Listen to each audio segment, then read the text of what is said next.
మొదటి useful tip, tablet sheets ఉంటాయి కదండి, ఖాళీ అయిన టాబ్లెట్ షీట్స్ ని తీసుకొని ఇలా చిన్న చిన్న పీసెస్ గా కట్ చేసుకోవాలి. మన ఇంట్లో వెండి పాత్రలు ఉంటాయి కదండి, ఇలా జిడ్డుగా తయారైనప్పుడు కానీ నల్లగా అయినప్పుడు మనము చేత్తో కానీ స్క్రబ్బర్ తో కానీ క్లీన్ చేయకుండా ఎన్ని గిన్నెలైనా ఈజీగా క్లీన్ చేసుకోవచ్చు. స్టవ్ ఆన్ చేసి కొన్ని గిన్నెలో వాటర్ ని వేసిన తర్వాత 2 టీ స్పూన్స్ వరకు సర్ఫును, 1 టీ స్పూన్ సాల్ట్ ను, కొద్దిగా బేకింగ్ సోడా, ముందుగానే కట్ చేసి పెట్టుకున్న ఈ టాబ్లెట్ షీట్స్ ఉన్నాయి కదండి, అవన్నీ కూడా అందులో వేసేసి కొద్దిగా వాటర్ అనేది మరిగించుకున్నాక ఈ వెండి పాత్రలను అందులో వేసేయాలి. ఇలా వాటర్ అనేది పూర్తిగా మునిగేంత వరకు చూసుకున్నాక ఇలా 2-3 పొంగులు వచ్చేంత వరకు మాత్రం వేడి చేయండి. ఆ తర్వాత స్టవ్ ఆఫ్ చేసేసి మనము ఒక క్లాత్ తో వీటిని క్లీన్ చేసేసామనుకోండి, వెండి పాత్రలు అనేవి చాలా నీట్గా షైనింగ్ లోకి వస్తాయి. ఇంట్లో ఉండే సింక్ కానీ వాష్ బేసిన్ కానీ ట్యాప్స్ అనేవి వాటర్ మరకలు పడి జిడ్డుగా తయారైపోయినప్పుడు నిమ్మ తొక్క ఉంటుంది కదండి, దానిపైన కొద్దిగా బేకింగ్ సోడాను వేసి ఈ నిమ్మ తొక్కతో క్లీన్ చేసుకోవాలి. దీనివల్ల ఏదైనా బ్యాడ్ స్మెల్ ఉన్నా పోతుంది. ఇలాంటి వాష్ బేసిన్ అనేది చాలా నీట్గా క్లీన్గా కనబడుతుంది. అదే నిమ్మ తొక్క పైన కొద్దిగా బేకింగ్ సోడాని వేసి ఇలాంటి ట్యాప్స్ ని కూడా క్లీన్ చేసుకోవచ్చు.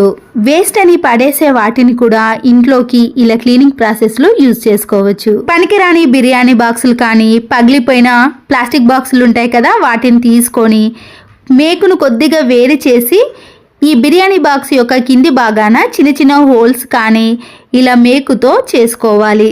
ఇలాంటి బాక్స్ను కిచెన్ సింక్లో గిన్నెలు క్లీన్ చేసేటప్పుడు వేస్టేజ్ ఉంటుంది కదండి, వాటర్తో కానీ మనము డైరెక్ట్గా ఇందులో వేసేసామనుకోండి కిందికెళ్ళి వాటర్ అనేవి పోతాయి. కాబట్టి ఆ వేస్టేజ్ని అంతా కూడా డైరెక్ట్గా తీసుకెళ్ళి డస్ట్బిన్లో వేసుకోవచ్చు. ఇంట్లో ఇలాంటి చిన్న వైపర్ స్టిక్ ఉన్నప్పుడు ఏదైనా క్లాత్ను కానీ లేదా డైరెక్ట్గా ఇలా వైపర్ స్టిక్కి సాక్స్ను వేసుకొని కొద్దిగా లిక్విడ్ని వేసి మనము కబోర్డ్స్ని కానీ సెల్ఫ్లను కానీ లేదా డైనింగ్ టేబుల్ని క్లీన్ చేసుకోవచ్చు. దానికి ఉండే డస్ట్ అంతా కూడా ఇలా వచ్చేస్తుంది. లేదా మళ్ళీ ఇలాంటి వాటిని క్లీన్ చేయాల్సిన పని ఉంటుంది అనుకుంటే డైరెక్ట్గా వైపర్ స్టిక్కే కొద్దిగా స్ప్రే చేసేసి ఇలా కబోర్డ్స్ని కూడా క్లీన్ చేసుకోవచ్చు. పెరుగును మనము 2-3 రోజులు ఫ్రిడ్జ్లో కానీ బయట అలాగే పెట్టేసామనుకోండి పుల్లగా తయారవుతుంది కదా. పుల్లగా మారకుండా ఉండాలంటే ఎండు కొబ్బరి ముక్కను చిన్న పీస్ కట్ చేసి ఈ పెరుగు దాంట్లో వేసామనుకోండి, పెరుగు అనేది పుల్లగా మారకుండా ఉంటుంది. డస్టర్ని చిన్న చిన్న పీసెస్గా కట్ చేసి ఇలాంటి ఖాళీ బాక్స్లో పెట్టేసుకోవాలి. నెయిల్ పాలిష్ని రిమూవ్ చేయాలంటే ఈ డస్టర్ పైన నెయిల్ రిమూవ్ని వేసి మనం నెయిల్స్ పెట్టి ఇందులో తిప్పేసామనుకోండి, నెయిల్ పాలిష్ అనేది రిమూవ్ అవుతుంది. నెయిల్ రిమూవ్ని మనము చేతి పైన వేసుకున్నాం అనుకోండి, ఎక్కువగా వేస్టేజ్ అయిపోతుంది కదా. రూమ్లో ఉండే టైల్స్ అనేవి ఇలా గ్యాప్లలో మురికి అనేది ఎక్కువగా పడుతుందండి. క్లీన్ చేసిన తర్వాత కూడా మురికి ఆ గ్యాప్లలో ఉండిపోతుంది కదా.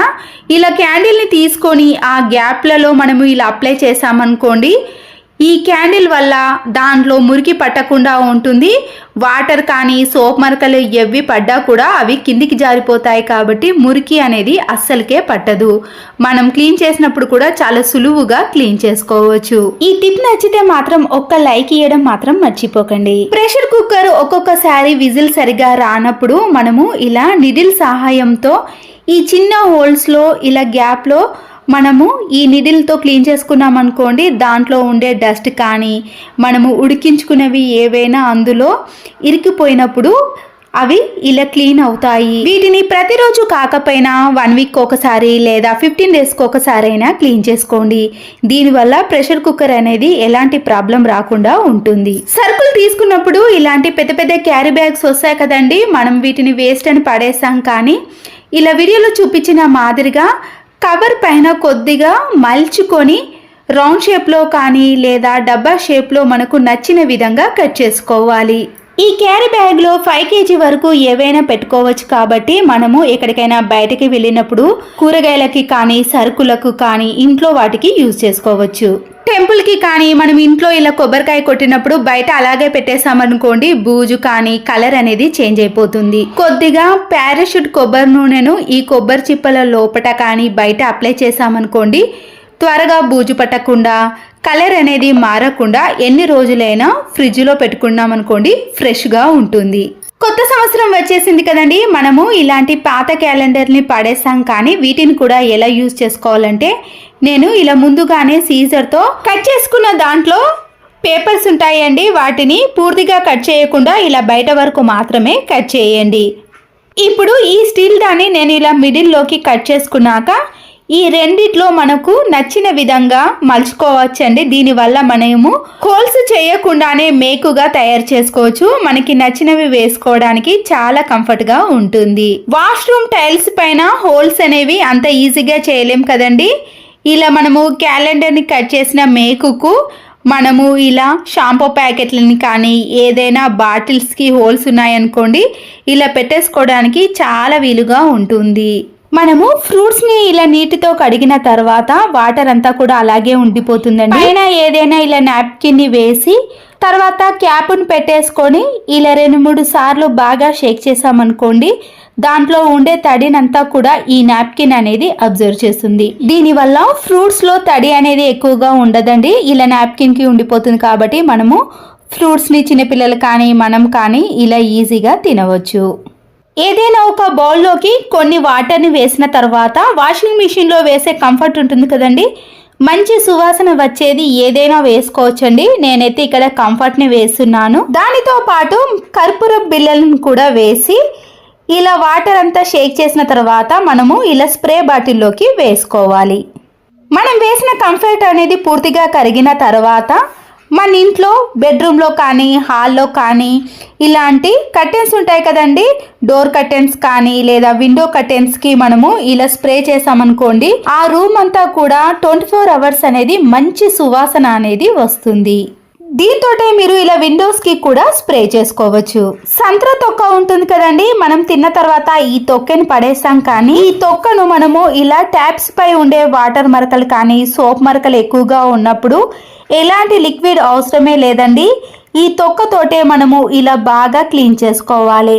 ఇలా క్లీన్ చేయడం వలన వాటిపై ఉండే సోప్ మరకలు అనేవి పూర్తిగా తొలగిపోతాయి. అంతేకాదండి, ఇలాంటి అద్దాలు ఉంటాయి కదండి, దానిపైన కూడా మరకలు ఏవైనా ఉన్నప్పుడు ఈ తొక్కతో క్లీన్ చేసుకున్నామనుకోండి, ఈ అద్దం అనేది మబ్బుగా కాకుండా చాలా నీట్గా కనబడుతుంది. ఇలా క్లీన్ చేసిన తర్వాత ఒక పొడి క్లాత్తో ట్యాప్స్ని కానీ అద్దాలను క్లీన్ చేసుకోవాలి. పడేసే వాటిని కూడా మనము ఇలా ఇంట్లోకి చాలా బాగా యూజ్ చేసుకోవచ్చు. టాబ్లెట్ షీట్స్ని కానీ సిరప్స్ బాటిల్స్ని అన్నిటినీ ఒకే కవర్లో వేసామనుకోండి, అవి దేనికి యూజ్ చేయాలనో కన్ఫ్యూజ్ అవుతూ ఉంటాం కదా. ఇలా పెన్నుని తీసుకొని ఇది ఏ సిరపో దానికి సంబంధించింది రాసామనుకోండి, మనకి ఎప్పుడు గుర్తుండిపోతుంది. ఇలా కవర్ల పైన కానీ లేదా మనము ఇలాంటి కార్డ్బోర్డ్ బాక్స్ల పైన రాసి పెట్టుకున్నాం అనుకోండి, ప్రతిసారి కొనాల్సిన పని లేకుండా ఎక్స్పైర్ డేట్ అయిపోయేంత వరకు కూడా యూజ్ చేసుకోవచ్చు. ఇలాంటి టాబ్లెట్ షీట్స్ అన్నింటినీ కూడా వేస్ట్గా ఉన్న ఏదైనా ప్లాస్టిక్ బాక్స్లో వేసుకున్నాం అనుకోండి, అన్నీ ఒకే దగ్గర ఉంటాయి కాబట్టి ఏది కావాలన్నా కూడా ఈజీగా తీసుకోవడానికి వీలు ఉంటుంది. ఒక్కొక్క షీట్లో యూజ్ చేసిన తర్వాత ఖాళీ ఉంటుంది కదండి, వాటన్నిటిని కూడా కట్ చేసామనుకోండి, స్పేస్ కూడా చాలా ఎక్కువగా ఉంటుంది. చూసారు కదండి, ఇలా నీట్గా అన్నిటినీ ఒకే దాంట్లో పెట్టుకోవటం వలన ఏది కావాలన్నా ఈజీగా తీసుకోవచ్చు. ఇలాంటి చిన్న వైపర్ని తీసుకొని ఒక సాక్స్ని కానీ లేదా మన ఇంట్లో ఉండే ఇలాంటి ఏదైనా క్లాత్ని తీసుకొని ఈ వైపర్ని ఈ క్లాత్లో పెట్టేసేయండి.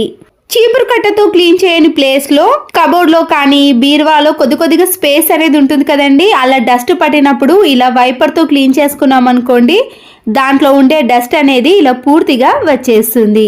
బీరువాలో మనము చీపురు కట్టను యూజ్ చేయలేం, కానీ ఇలాంటి క్లాత్తో క్లీన్ చేసుకోవచ్చు. పిల్లలు ఇలా నోట్బుక్లో ఏదైనా పెన్సిల్తో రాసినప్పుడు స్పెల్లింగ్ మిస్టేక్స్ అవుతే ఎరేజర్తో క్లీన్ చేస్తారు, కానీ ఒక్కొక్కసారి ఎరేజర్ దొరకనప్పుడు కానీ మన ఇంట్లో అవైలబుల్గా లేనప్పుడు ఇలాంటివి కూరగాయలకు వేసే రబ్బర్లు ఉంటాయి కదండి, ఆ రబ్బర్ బ్యాండ్ని మనము ఇలా పెన్సిల్ చివరి కొన భాగాన వేసేయండి. ఎరేజర్ లేనప్పుడు ఇలా స్పెల్లింగ్ మిస్టేక్స్ అవుతే పిల్లలకి ఇలా చిన్న రబ్బర్ బ్యాండ్ విస్ చేసామనుకోండి, వాళ్ళు నీట్గా హోంవర్క్ అనేది రాసేస్తారు.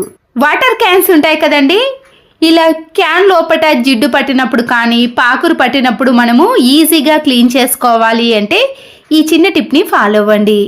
మనము పడేసే నిమ్మ తొక్కలు ఉంటాయి కదండి, వాటిని ఇలా చిన్న పీసెస్గా కట్ చేసినాక దీంట్లో కొద్దిగా సాల్ట్ను వేయండి. ఈ రెండింటిని బాగా మిక్స్ చేసి ఈ వాటర్ క్యాన్ లోపట వేసేయాలి. ఈ క్యాన్ లోపటనే కొద్దిగా బేకింగ్ సోడాను వేయండి. ఏదైనా బ్యాడ్ స్మెల్ ఉంటే పూర్తిగా తొలగిపోతుందండి.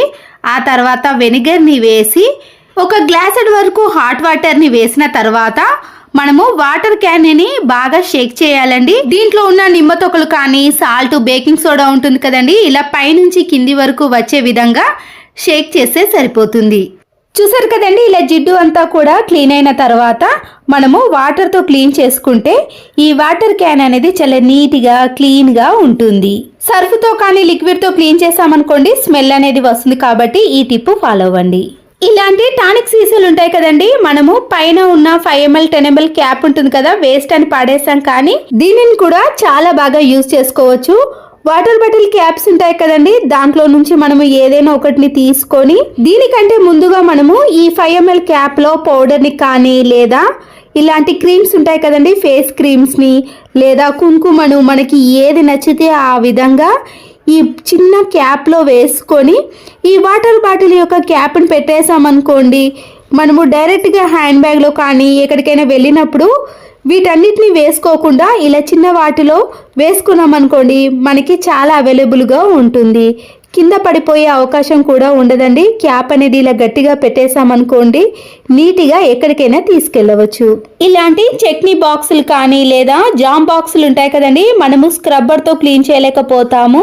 దీంట్లో విమ్ లిక్విడ్ ని కానీ లేదా కొద్దిగా సర్ఫ్ను వేసి హాట్ వాటర్ ని వేసి బేకింగ్ సోడా కూడా వేసిన తర్వాత క్యాప్ ను పెట్టేసి ఇలా 2-3 టైమ్స్ పాటు బాగా అనేసామనుకోండి, దాని అడుగు బాగాన ఉన్న చట్నీ కానీ జామ్ అనేది పూర్తిగా వచ్చేస్తుంది. ఆ తర్వాత మామూలుగా మనము ట్యాప్ వాటర్తో క్లీన్ చేసుకున్నామనుకోండి, ఈ గాజు సీసా అనేది చాలా నీట్గా క్లీన్గా కనబడుతుంది. ఎలాంటి బ్యాడ్ స్మెల్ కూడా రాదండి. ఒకవేళ చట్నీ ఉన్నా కూడా మనం బేకింగ్ సోడా వేయటం వలన ఆ వాసన అనేది అస్సలకే రాదు. ప్లాస్టిక్ క్లిప్పులు కాకుండా స్టీల్ క్లిప్పులు ఉంటే ఇంకా బెటర్గా ఉంటుందండి.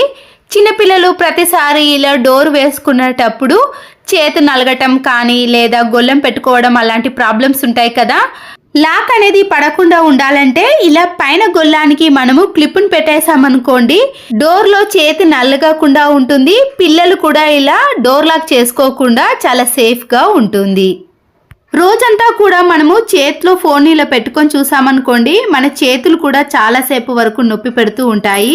మన ఇంట్లో ఇలాంటి స్పెట్స్ ఉన్నాయనుకోండి, ఈ స్పెట్స్ మధ్యలో ఈ ఫోన్ని పెట్టేసి మనము దూరం నుంచైనా లేదా ఇలా దగ్గర నుంచైనా ఆపరేట్ చేసుకుంటాం. కాబట్టి చేతులకు కానీ మన కళ్ళకి కానీ ఎలాంటి ఇబ్బంది లేకుండా ఉంటుంది. చిన్నపిల్లలకు ఆన్లైన్ క్లాసులు అయినప్పుడు ఈ టిప్ అనేది చాలా బాగా యూజ్ అవుతుంది. కూరగాయలు కట్ చేసినప్పుడు చేతికి ఇలా కట్ అవ్వడం కానీ లేదా ఏదైనా బొబ్బ రావటం లాంటివి జరిగినప్పుడు బెలూన్స్ ఉంటాయి కదండి, ఈ బెలూన్ని మనము చేతికి దెబ్బ తాకిన ప్లేస్లో వేసుకున్నాక మన పనిని కానీ లేదా గిన్నెలు క్లీన్ చేసుకోవడం అలాంటి పనులు అనేవి చాలా సులువుగా చేసుకోవచ్చు. వాటిపైన వాటర్ పడ్డా కానీ ఎలాంటి నొప్పి అనేది ఉండదు. నేను ఇక్కడ 2 తమలపాకులను తీసుకుంటున్నాను. ఒక పువ్వొత్తిని తీసుకొని ఇలా నెయ్యిలో ముంచి మనము దీపాన్ని అయితే ఎలా వెలిగించుకుంటామో అలా నెయ్యి దీపాన్ని ఈ తమలపాకు పైన వెలిగించుకోవాలి. ఇలా చేయడం వలన ఈ నెయ్యి దీపానికి ఉండే వేడి వలన ఫార్మెంటేషన్ అనేది చాలా త్వరగా జరుగుతుంది. మనము ఇడ్లీలను 6 hours లోపు తయారు చేసుకోవాలంటే ఈ ట్రెడిషనల్ టిప్ని ఫాలో అవ్వాలి. అంతే కదండి, వర్షాకాలంలో కానీ చలికాలంలో ఇడ్లీ బ్యాటర్ కానీ దోశ బ్యాటర్ అనేది త్వరగా ఫార్మెంటేషన్ జరగాలన్నా ఈ ట్రెడిషనల్ టిప్ని ఖచ్చితంగా ఫాలో అవ్వాలి. ఇలా మనము నెయ్యి దీపాన్ని వెలిగించిన తర్వాత క్యాప్ను పెట్టేసుకొని ఒక 2-3 minutes పాటు అలాగే ఉంచాలి. ఆ దీపానికి ఉండే వేడి వలన ఇడ్లీ బ్యాటర్లోకి వెళ్తుంది కాబట్టి ఫార్మెంటేషన్ అనేది త్వరగా జరుగుతుంది. మీకు 4 hours తర్వాత చూపిస్తున్నాను చూడండి, ఈ ఇడ్లీ బ్యాటర్ అనేది ఇలా ఫార్మెంటేషన్ అనేది జరిగిపోతుంది. దీనివల్ల ఇడ్లీలు అనేవి చాలా సాఫ్ట్గా టేస్టీగా వస్తాయి. ఇలా పులియబడిన ఇడ్లీ బ్యాటర్ని మనము స్పూన్తో ఇలా కలుపుకున్నామనుకోండి, పూర్తిగా కలిసిపోతుంది. దీనిలో కొద్దిగా సాల్ట్ని వేసి ఇడ్లీ పాత్రలో పెట్టుకొని ఇడ్లీలను ప్రిపేర్ చేసుకోవాలి. నేను మరొక రోజు ఇడ్లీ బ్యాటర్ని ఇలా ప్రిపేర్ చేసుకున్నానండి. అయితే దీంట్లో నేను తమలపాకును వేయలేదు. ఇలా వేయకపోవడం వలన కూడా ఫార్మెంటేషన్ అనేది ఎక్కువగా జరిగి ఇలా గిన్నెలో నుంచి బయటికి వచ్చేస్తుంది. మనము ఇలా ట్రెడిషనల్ టిప్ని ఫాలో అయ్యామనుకోండి, ఇడ్లీ బ్యాటర్ అనేది ఎంత ఫార్మెంటేషన్ జరగాలనో అంత మాత్రమే జరిగి ఇడ్లీలు అనేవి చాలా సాఫ్ట్గా టేస్టీగా వస్తాయి. ఇలా ఎక్కువగా ఫార్మెంటేషన్ జరిగిన ఇడ్లీ బ్యాటర్ని మనము 2-3 రోజులు ఫ్రిడ్జ్లో పెట్టుకొని యూజ్ చేసినా కూడా ఇడ్లీలు అనేవి ఎక్కువగా పులుస్తాయి. అలా కాకుండా మనము ఇలా ట్రెడిషనల్ టిప్ని ఫాలో అయ్యామనుకోండి, ఫ్రిడ్జ్లో 2-3 రోజులు పెట్టుకున్నా కూడా ఇడ్లీలు అనేవి చాలా సాఫ్ట్గా మెత్తగా ఉంటాయి. మనము నానబెట్టుకునేటప్పుడు కూడా వీటిలో ఏవి కూడా వేయలేము. చూసారు కదండి, ఇలా ట్రెడిషనల్ టిప్ని ఫాలో అయ్యామనుకోండి ఇడ్లీలు అనేవి ఇలా మృదువుగా ఉంటాయి. స్పాంజ్ స్క్రబ్బర్ని కిచెన్లో కాకుండా అన్ని క్లీనింగ్ ప్రాసెస్లో చాలా బాగా యూజ్ చేసుకోవచ్చు. ఈ స్క్రబ్బర్ని మనము ఇలా వీడియోలో చూపించిన మాదిరిగా నైఫ్తో ఇలా ఘాట్లు పెట్టుకోవాలి. ఇంట్లో ఉండే స్లైడింగ్ డోర్ కానీ విండోస్లో డస్ట్ అనేది ఇలా ఎక్కువగా ఉంటుంది. ఈ డస్ట్ని అంత ఈజీగా క్లీన్ చేసుకోలేం కాబట్టి ముందుగానే ఈ స్పాంజ్ స్క్రబ్బర్ని ఇలా పెట్టిన తర్వాత ఘాట్లను నైఫ్తో పెట్టుకొని విండోస్ని ఇలాంటి స్లైడింగ్ డోర్ని ఈజీగా తక్కువ టైంలో క్లీన్ చేసుకోవచ్చు. ఇలా క్లీన్ చేసుకోవడం వలన డస్ట్ అనేది తక్కువ టైంలోనే క్లీన్ అయిపోతుంది. చూసారు కదండి, ఇలా నిమిషాలలోనే మనము డోర్స్ని విండోస్ని క్లీన్ చేసుకోవచ్చు. స్లైడింగ్ డోర్ యొక్క గ్లాస్ ఉంటుంది కదండి, దానిపై కూడా డస్ట్ అనేది ఇలా ఎక్కువగా ఉన్నప్పుడు ఈ స్పాంజ్ స్క్రబ్బర్ని క్లీన్ చేసుకొని దానిపై చిల్లీ వెనిగర్ కానీ వైట్ వెనిగర్ని వేసుకోవాలి. ఇలా వెనిగర్ని వేసుకున్న తర్వాత ఈ స్లైడింగ్ డోర్ని క్లీన్ చేసుకోవడం వల్ల డోర్ అనేది నీట్గా క్లీన్గా కనబడుతుంది. ఆ తర్వాత మనము పొడి క్లాత్ని తీసుకొని ఈ గ్లాస్ని క్లీన్ చేసుకోవాలి. మరొక యూస్ఫుల్ టిప్, ఇలాంటి స్పాంజ్ స్క్రబ్బర్ని తీసుకొని నైఫ్తో కానీ సీజర్తో కానీ వీడియోలో చూపించిన మాదిరిగా ఘాట్లు పెట్టుకోవాలి. ఇలా 2 స్క్రబ్బర్లను తీసుకొని ఇదే ప్రాసెస్లో ఘాట్లు పెట్టుకున్న తర్వాత ఇలాంటి దానిని తీసుకొని ఈ స్పాంజ్ స్క్రబ్బర్లో రెండింటిని కూడా పెట్టుకోవాలి. ఇప్పుడు దీనిని మనము క్లీనింగ్ ప్రాసెస్లో చాలా బాగా యూజ్ చేసుకోవచ్చు. ఇంట్లో విండోస్ ఉంటాయి కదండి, వాటిని క్లీన్ చేసుకోవడానికి ఈ స్క్రబ్బర్స్ అనేవి యూజ్ అవుతాయి. మన ఇంట్లో చాలా రకాల విండోస్ ఉంటాయి కాబట్టి ఇలా తక్కువ టైంలో ఎన్ని విండోస్నైనా క్లీన్ చేసుకోవచ్చు. చిన్న చిన్న బ్రష్లను యూజ్ చేయడం కంటే ఇలా స్పాంజ్ స్క్రబ్బర్తో క్లీన్ చేసుకుంటే పని అనేది చాలా సులువుగా అయిపోతుంది.